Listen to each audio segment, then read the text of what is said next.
My name is Naomi Wells, and I am 34 years old. The night I told my husband I was pregnant, I wore the blue dress he once said made me look like someone worth keeping. I spent the afternoon choosing it carefully. I lit candles on the dining table. I poured sparkling water into crystal glasses. I placed a small white envelope beside his plate, the one that held the ultrasound photograph, still warm from the printer. Adrian Wells arrived home at 8:45, loosening his tie as he walked through the door. He kissed my cheek in that automatic way of his, the way a man kisses a doorframe just to confirm it is still there. He sat down, glanced at the envelope, and looked at me with those calm gray eyes I had once believed could never be cruel. "What is this?" he asked. "Open it," I said. He stared at the image for a long time. Long enough that I almost let myself believe he was moved. Long enough that I reached across the table and touched his hand. Then he set it down, folded it carefully, and said, "I think we need to talk about timing, Naomi." That was the first sign. I did not understand it yet, but something dropped inside my chest, quiet and heavy, like a stone going down into still water. He did not raise his voice. That was the thing about Adrian. He spoke the way a courtroom speaks, measured, clear, and already decided before the words left his mouth. "I filed this morning," he said. I blinked at him across the candles I had lit for us. "Filed what?" I asked. "For divorce." He reached into his jacket and placed a folded document beside my water glass. Already stamped. The ink was dry. He had walked into a law office today, maybe before lunch, maybe while I was buying the blue dress, and signed his name to the end of our marriage. The room did not tilt. I had always thought news like this would make the world shift somehow, make the furniture feel wrong and the ceiling feel lower. But everything stayed exactly where it was. The candles kept burning. The photograph of our child, still folded on his side of the table, sat perfectly still. I looked at him.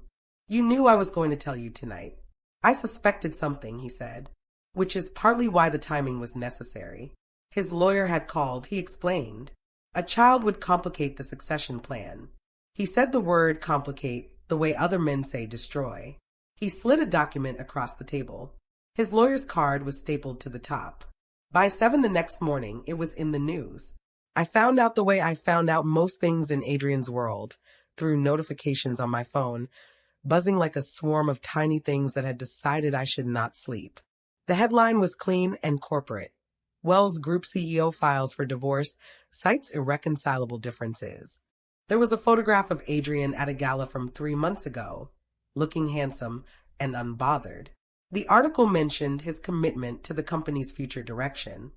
It mentioned nothing about me except my name and the year we married. By 9, I was sitting at the kitchen table in yesterday's blue dress, reading through the documents his lawyer had sent. Every page was precise. Every clause had been considered. Every figure had been calculated well before last night's dinner. There was a freeze on joint accounts pending settlement. Language about protecting company assets during a period of transition. A narrative woven through the legal text that I was someone who had arrived at an inconvenient time. I found the buried clause on page 11. It was small and easy to miss. Most people would have called their lawyer, cried into their coffee, and walked right past it. I am not most people. I read every word twice. Then I picked up my phone and made a call. I want to tell you how we began, because it matters. Not the fairy tale version, the real one. I met Adrian Wells when I was 27 and working as a junior contracts analyst for a firm that handled corporate governance reviews. He was building his company fast, maybe too fast, and there were cracks in the legal structure that could have swallowed everything if someone had not found them first. I found them. I sat across from him in a glass-walled conference room and walked him through 14 problem areas in his early vendor agreements. When I finished, he said, "How did you find all of that?" I told him the truth. I had read every word. He hired me as his private contracts consultant 3 weeks later. A year after that, we were married in a quiet ceremony with 40 guests and no photographer, because Adrian did not like the feeling of being watched. In those early years, I stayed up until 2 in the morning restructuring partnership agreements. I caught the clause in the Harmon deal that would have cost him $40 million. I quietly rewrote the governance framework when the company first took on outside investors, making sure every protection was in place. He offered me equity twice. Both times I declined. I was his wife, not his employee. I thought that meant something different then. I should have seen the pattern earlier. Looking back, it was always there, laid out like a blueprint I kept refusing to read. Adrian talked about legacy the way other men talk about weather. Constantly, casually, as though it were simply the condition of being alive. He had plans for where the company would go in 20 years. He had thoughts on governance structures that would survive 3 generations. He had opinions on which board members' children were capable and which were not. What he never had was a clear place for me. I was present. He would refer to our long-term stability with me sitting right beside him. But when succession conversations became real, when lawyers and advisors began drafting documents, my role was described as spouse and nothing more. Not contributor, not architect, not the person who had built the legal scaffolding holding everything together. 3 years into our marriage, his lead attorney, a man named Ferris, asked me to sign a prenup amendment. Adrian said it was routine. He slid it across the table with a pen already uncapped. I read all 12 pages. I asked 3 questions Ferris was not prepared for. In the end, I signed, but I requested one small addition first. Adrian agreed without fully understanding what he had agreed to. He often did that with me. He trusted my judgment on paper. He just never thought to examine it closely. There was a period, for years ago, when Adrian nearly lost everything. It began with a former business partner named Voss, who decided the end of their deal entitled him to destroy Adrian's reputation along with it. Voss gave interviews. He leaked internal emails out of context, carefully edited, to financial journalists eager to use them. The story that emerged suggested Adrian had misled investors during the Series B round. It was not true. But truth and timing are different things, and the timing was bad. I spent 11 days doing what I have always done. Reading everything, going quiet, and working. I found the original unedited email chains. I located the written record that showed Voss himself had approved the language he was now calling deceptive. I built a clean documented response that Adrian's legal team used almost word for word. The story went away. The investigation stalled. Voss settled on terms that cost him more than he expected. Adrian said, "You saved me," and I believed he meant it. What I kept to myself is that I had made copies of everything before handing it over. Not because I planned anything. I do not plan revenge. But I have always understood that information has weight, and weight, once earned, should be kept somewhere safe. I stored those copies carefully. I did not think about them for 4 years, until the morning the freeze on our accounts began to count down. We had argued about children exactly once in a serious way. It was 2 years into the marriage. I was 32 and beginning to feel the quiet urgency of time. I brought it up on a Sunday morning over coffee, calmly, the way I bring up most things. Adrian set down his cup. He said a child right now would be strategically premature. He used those exact words, as though our family were a market entry requiring board approval. He explained that the company was in a critical period, that the next 18 months would determine the next decade's direction, that a pregnancy could introduce variables he was not prepared to manage. I listened. I stayed calm. I said I understood. And I did understand more than he had said out loud. Things that lived underneath his careful words, like fish beneath ice, cold and slow and waiting. That afternoon, I went to see my attorney. Not Adrian's attorney. My own. A woman named Adiz Obi, who had handled private family law matters for 15 years and whose office smelled like cedar and old paper. I told her what Adrian had said. I told her what I had noticed in the succession documents. I told her about the prenup amendment and the addition I had requested. Then I asked her what my options were, should things change. She told me. We made a plan. I went home and waited. The account freeze hit on a Thursday. I had been expecting it. The documents gave a 48-hour window. But expecting something and living through it are not the same. I opened my banking app that morning and watched the available balance drop to 0 while I stood in my kitchen in bare feet, holding tea that went cold before I thought to drink it. The joint account held $240,000. Gone, technically frozen, inaccessible pending equitable settlement procedures. Adrian's attorneys had moved company assets the week before the filing. His personal holdings had already been restructured. It was tidy, thorough, and done before I had legal standing to object. There was one account they had missed. A small savings account in my name only, opened 7 years ago before the marriage, linked to a consultancy I had run briefly between jobs. It held enough to live on for 6 months, if I was careful. I had almost closed it once. I was glad I had not. I called Adiz. She already knew about the freeze. She had set up alerts. They moved fast, she said. Which means they're worried. About what? I asked. About you knowing something they don't want used, she said. Do you? I thought about the copies I had kept. The prenup amendment. For years of quiet preparation. Yes, I said. I think I do. Within a week of the announcement, my social world had rearranged itself around me like furniture moved at night. I would reach for something familiar and find empty space. 2 friends stopped returning messages. A third sent a careful text saying she was staying out of it, as though I had started a conflict rather than been handed one. The wives of 3 board members, women I had lunched with for years, all became suddenly unavailable. Word had reached them, not formal, but the kind that travels in quiet conversations over dinner, where a powerful man explains to his associates that his wife had become difficult, that she had trapped him, that the pregnancy was convenient given the timing. I heard this secondhand from the one friend still speaking to me clearly, a woman named Beezy, my college roommate, who had never been impressed by Adrian. She told me what was being said without softening it. He's rewriting the story, she said. He's making you the villain. I thanked her. I was not angry. I was focused. Because 2 days after the media announcement, Adrian's legal team had filed a motion to accelerate the divorce timeline. They wanted assets settled before a child could legally complicate things. A board meeting had been scheduled for the following week. They were moving quickly. That was fine. I had already moved faster. The prenup amendment I had signed 4 years ago was 12 pages long.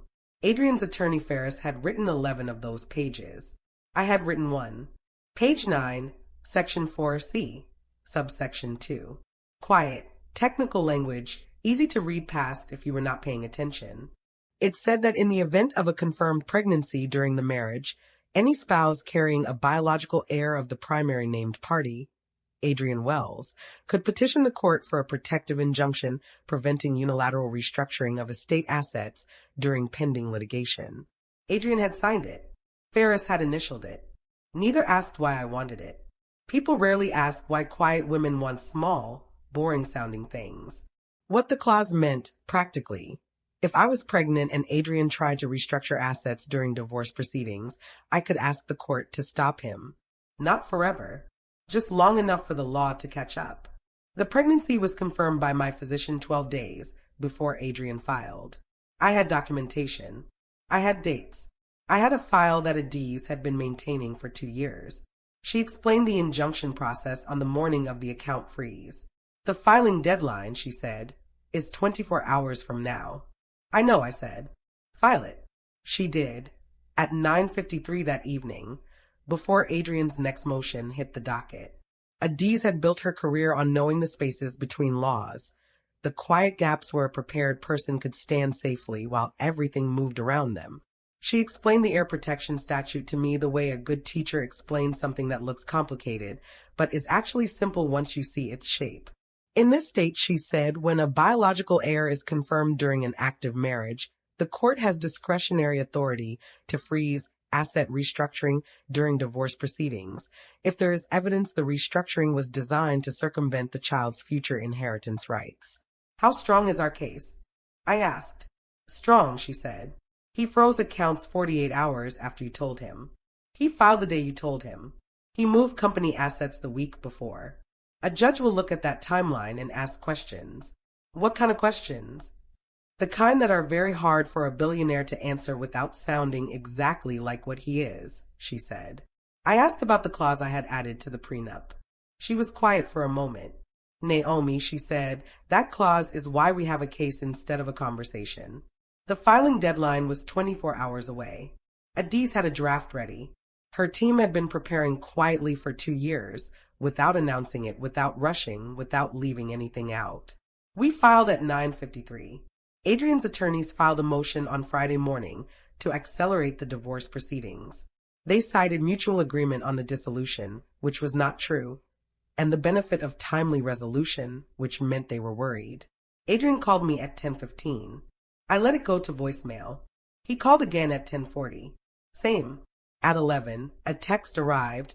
We should speak before this becomes more complicated than it needs to be. That word again.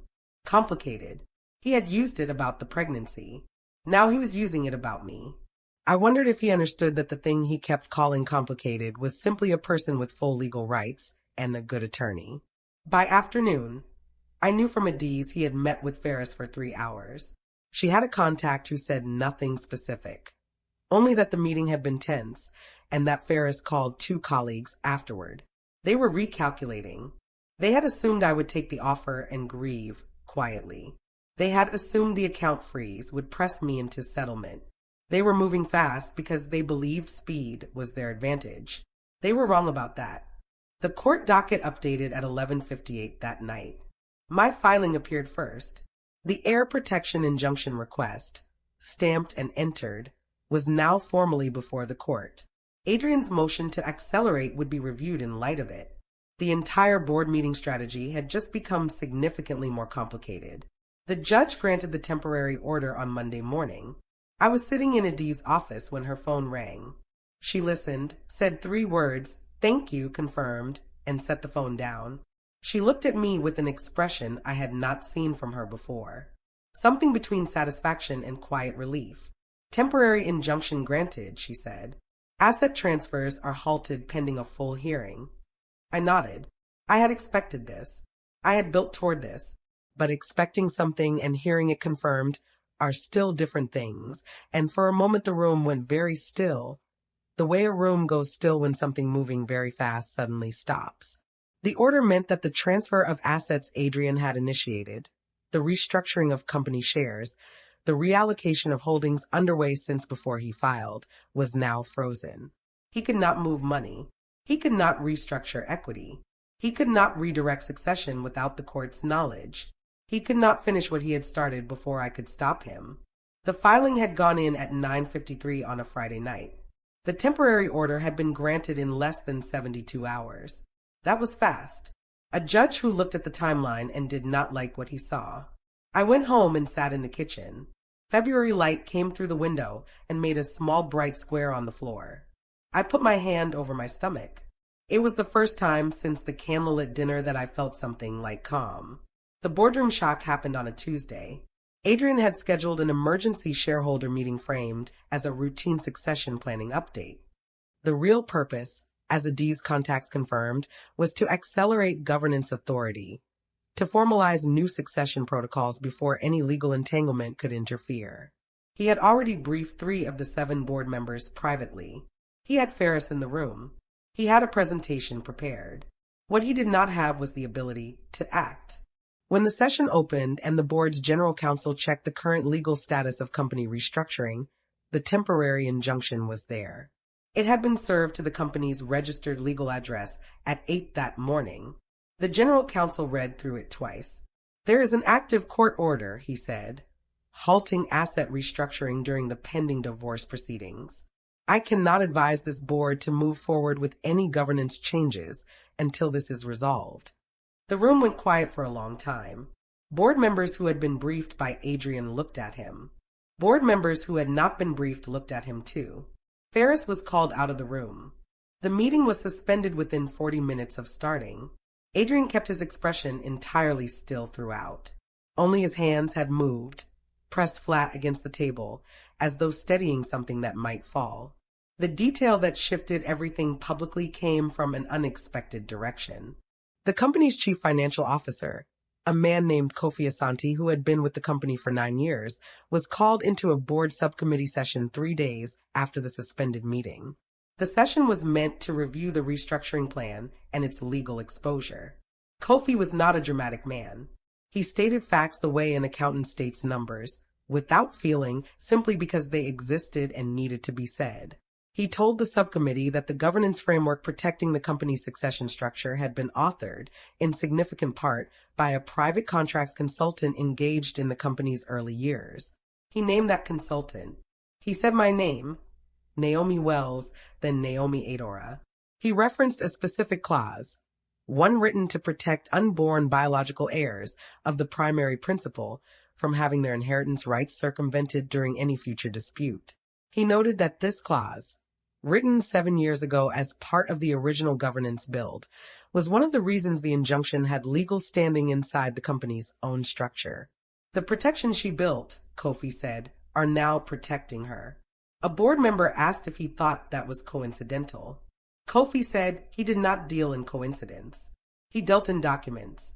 3 board members asked to see the original governance papers. Ferris left the building early. By the end of that week, the story had begun to crack open in ways Adrian could not contain. The financial press, which had initially covered the divorce as a clean executive-style separation, began to notice the timeline. A reporter at a business journal published a short analysis piece asking a pointed question. Why had the asset restructuring accelerated in the week before the divorce filing? And why did the filing happen 48 hours after a confirmed pregnancy? The article did not use the word suspicious. It did not need to. The timeline spoke for itself, laid out in a clean numbered list that any reader could follow. Adrian's communications team released a statement saying the divorce was amicable and the timing was private. It did not answer the question. Questions that go unanswered by powerful people tend to grow louder, not quieter. 2 investment analysts downgraded their commentary on Wells Group to neutral, not because the company was performing badly, but because the governance uncertainty introduced by an active court injunction made the succession picture unclear. Investors do not like unclear succession. By Friday afternoon, the company's share price was down 4%. It was not a collapse, but it was a signal, and signals in boardrooms land like sirens. 3 board members had seen the original governance documents.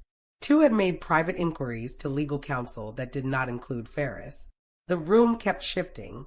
The first injunction hearing was held on a Wednesday morning in a courtroom that smelled like old wood and floor wax. I sat beside Adiz in a gray suit I had chosen because it was calm and revealed nothing. Ferris sat across the aisle with 2 junior attorneys and a folder thick enough to use as a doorstop. Adrian sat beside them, looking at a point somewhere above the judge's head. The judge was Honorable Patience Afolabi Carr, a woman with the focused attention of someone who has spent many years listening to people explain why they did things that looked bad. Adiz presented the timeline in 11 minutes. She was economical and clear. She showed the date of the positive pregnancy test. She showed the date of the asset restructuring acceleration. She showed the date of the filing. She showed the date the accounts were frozen. Then she presented the prenup amendment, page 9, section 4C, subsection 2. She read the clause aloud. She noted that Adrian Wells had signed it voluntarily, with independent legal counsel present. She noted that the injunction request was directly authorized by that clause. Ferris argued the restructuring was routine and unrelated to the pregnancy. Judge Afolabi Carr looked at the dates. She asked Ferris when the restructuring was first initiated. He answered. The date was 3 days after Adrian had told his executive assistant to prepare for a transition period. The assistant had noted it in her calendar. The calendar had been subpoenaed. Judge Afolabi Carr made a note. We will continue, she said.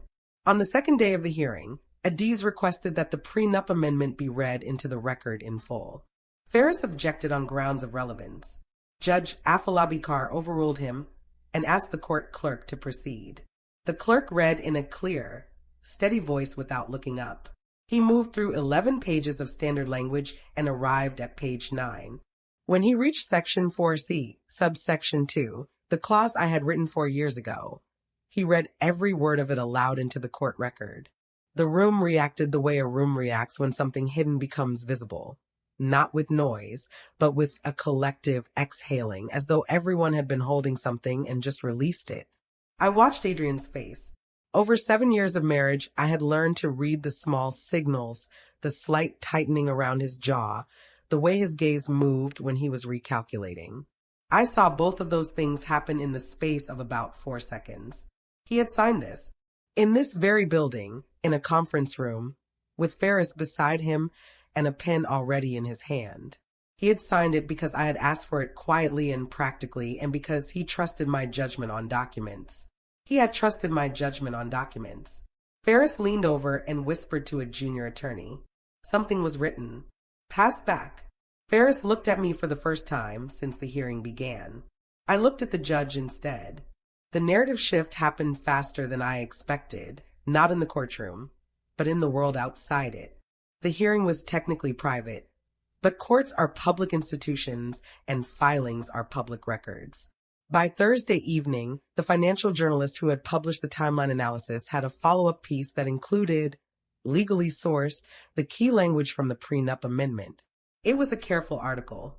It said only what the document said. But documents, when read clearly, are not neutral. They tell a story. The story the documents told was this. A woman had, for years ago, quietly written a legal protection for a child she hoped to have. She had built it into a contract her husband signed. When he tried to remove her and erase any future claim her child might have, the protection activated exactly as designed. That was not the story of someone who had trapped a man. That was the story of someone who had read a situation clearly and prepared carefully for a future others hoped would never come. By Friday, the online conversation had shifted significantly. The comments beneath the new article were different from those beneath the first announcement 3 weeks ago. The first set had been skeptical of me. The new ones were not. Beezy texted me a screenshot. They finally see it, she wrote. I appreciated it. I did not celebrate. There was still a great deal left to happen. The board vote was held behind closed doors on a Friday afternoon in the company's main conference room on the 14th floor. I was not present. I was sitting in Adi's office watching her phone in a way I understood was not useful, but could not stop. The vote concerned interim governance authority. With the injunction active and the succession plan legally frozen, the board had to decide who held operational control during the review period. Adrian had expected this to be a formality. He had 3 board members who had always supported him.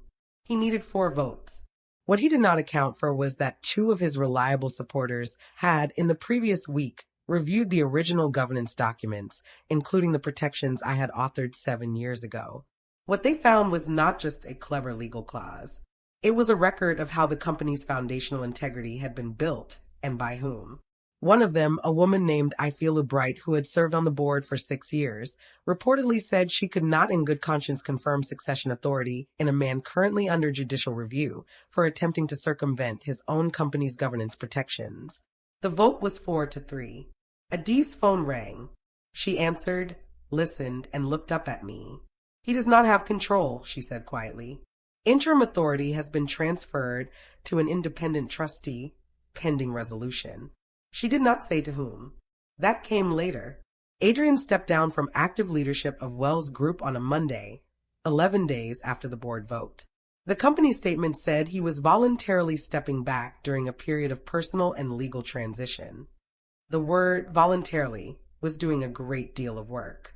Voluntary, in this context, meant the alternative had been presented to him clearly enough that stepping back was the choice that preserved whatever remained of his public standing.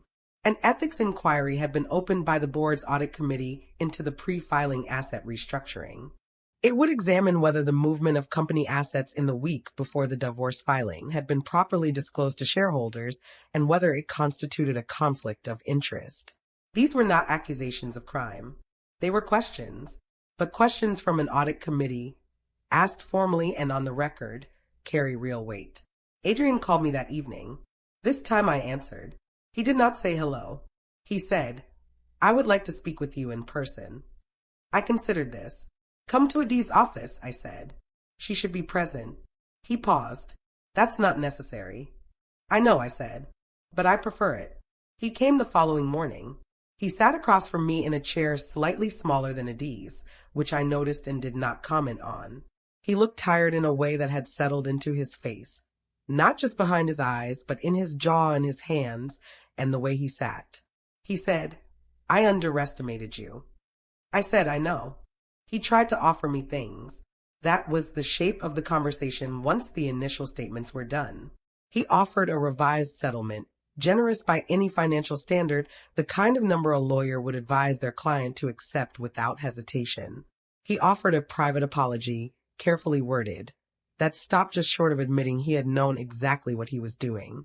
He offered co-parenting discussions conducted in private, away from courts and public records.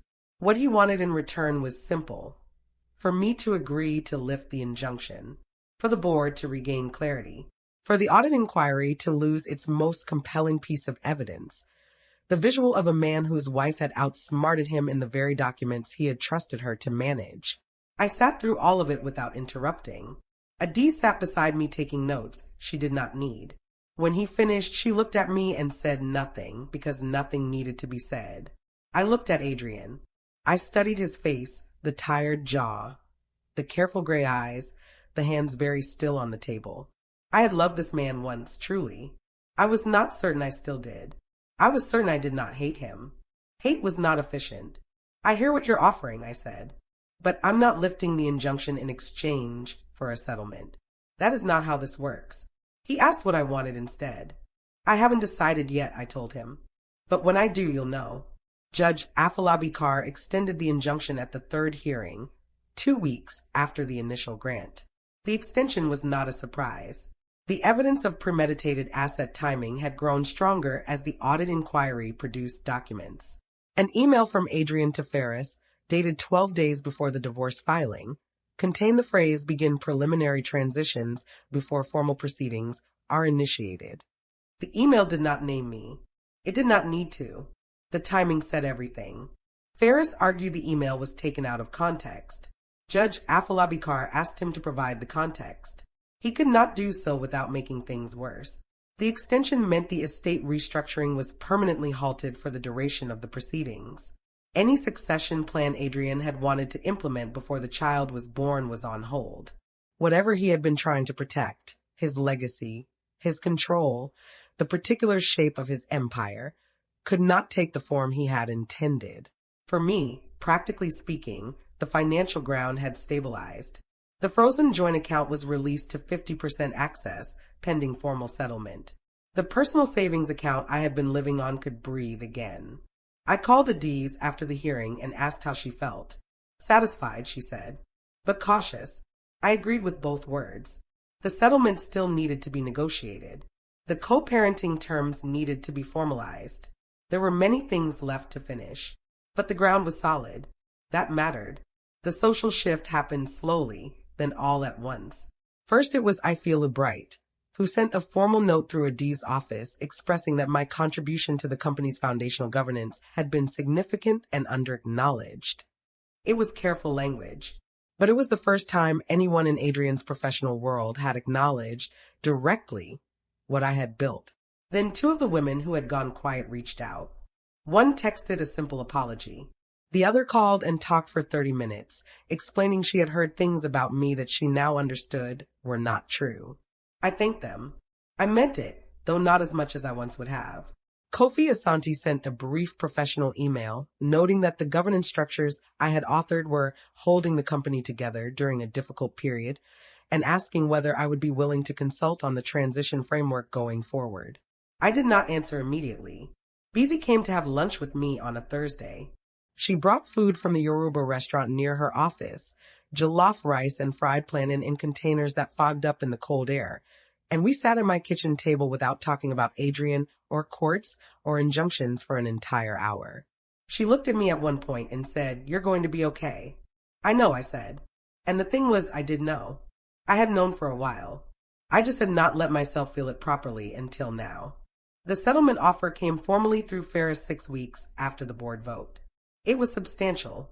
It included a cash payment addressing 7 years of contribution to the company and marriage, a residential property transferred into my sole name, agreed co-parenting terms for the child, and a confidentiality clause asking me not to discuss the specifics of the governance documents I had authored.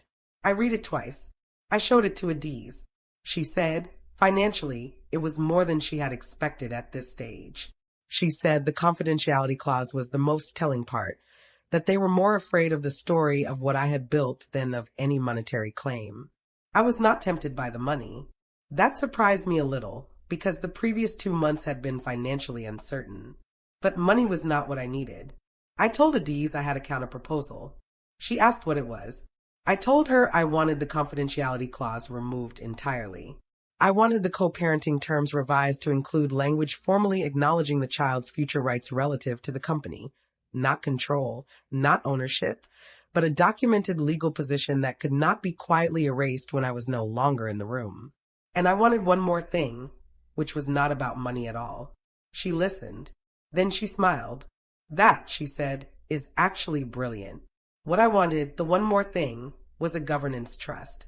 Not Adrian's money, not a share of the company. Something more durable than both. An independent legal structure holding and protecting my child's rights relative to the Wells Group estate, managed not by Adrian or by me, but by 3 independent trustees appointed by the court and reviewed annually. The trust would not give my child control of anything. Children should not be handed empires. But it would ensure the child's identity as a legal heir was documented, protected, and impossible to quietly restructure away.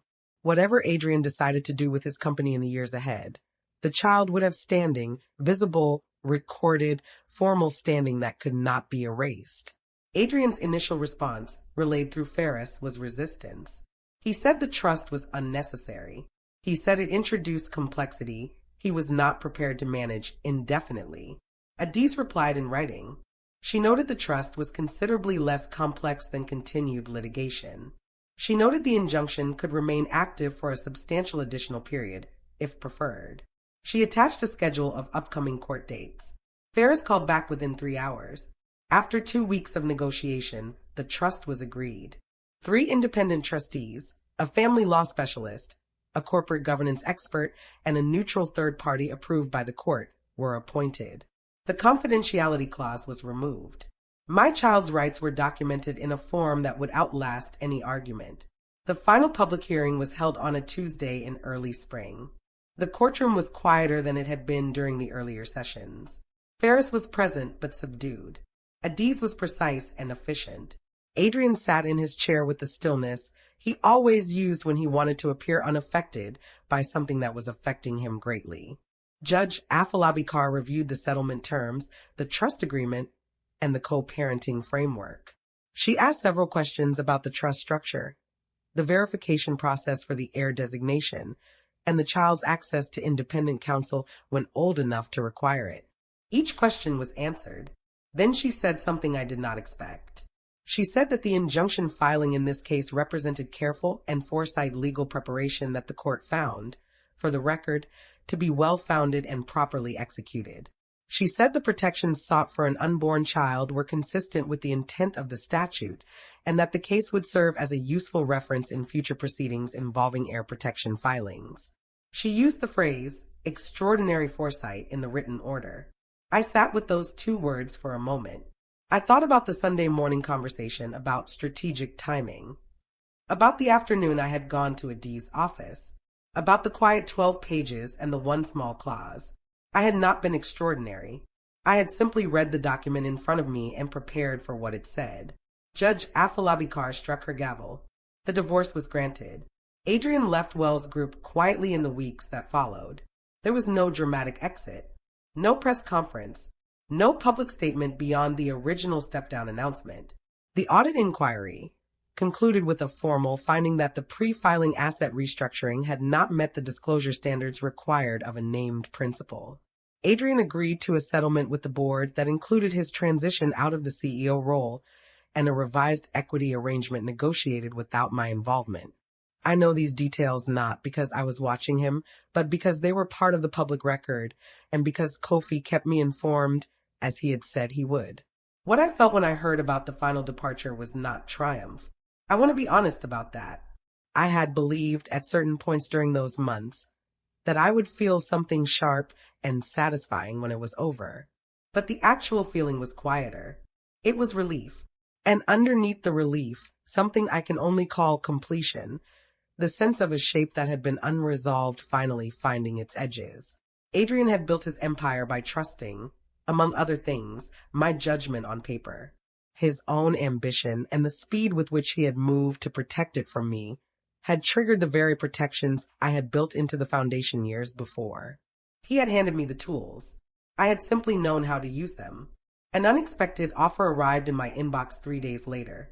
The offer came from the board of Wells Group, not from Adrian, not from Ferris, but from I Feel Bright directly on behalf of the governance subcommittee. They were establishing an independent governance advisory council to review the company's internal frameworks in light of the past year. They were looking for someone with experience in foundational contract architecture, heir protection law, and corporate governance structure. They were looking, in other words, for me. I sat with the offer for a week. I spoke to Adiz. I spoke to BZ, who said I should do whatever made me feel most like myself, the most useful advice anyone had given me in months. I thought about the woman I had been 7 years ago, reading 14 problem areas in a glass conference room while a man watched me with an expression he never fully explained. I thought about what I wanted now, not what was strategic, what I actually wanted. I turned down the Wells Group offer, not because I was angry and not because I wanted to leave something behind, but because I understood I did not want to return to a structure I had already outgrown. Instead, I called a governance attorney I had worked with briefly years before. I told her I was thinking of starting an advisory practice focused on heir protection clauses, foundational contract review, and legal frameworks for women in high-asset marriages who had never been advised to protect themselves. She said, "When do we start?" I smiled for the first time in a long time. "Now," I said. "We start now." My daughter was born on a bright morning in late summer. She weighed 7 pounds and 2 ounces, and she arrived with her eyes open, which the nurse said was unusual. I believed it immediately. I named her Zara Adiz Wells, the first name chosen because I had always loved its sound, the middle name for the woman who had sat beside me in every difficult room, the last name because it was her father's, and because legacy is a complicated thing and she deserved to understand all of it. She is 4 months old now. She sleeps in a room painted the soft yellow of early morning light. The governance trust is active. The independent trustees meet quarterly. The legal documentation of her rights is filed in 3 separate places, and Adiz has a copy of everything. Adrian is present in her life at the agreed intervals. He holds her carefully when he visits, and I see something in his face during those moments that looks genuine. I have decided to let that be enough, because Zara deserves a father who is present even if he is also complicated. I think often about the night I wore the blue dress and lit the candles, about the stone dropping through still water, about the documents slid across the table, the clause on page 9, the phone call made at midnight, and the judge who said extraordinary foresight into the court record. I was not extraordinary. I was prepared. I had always been the quiet one in the room, the one who read every clause, the one who understood that the most powerful protection you can build is the one that exists before you ever need it. I built it. Zara is here. We are both fine.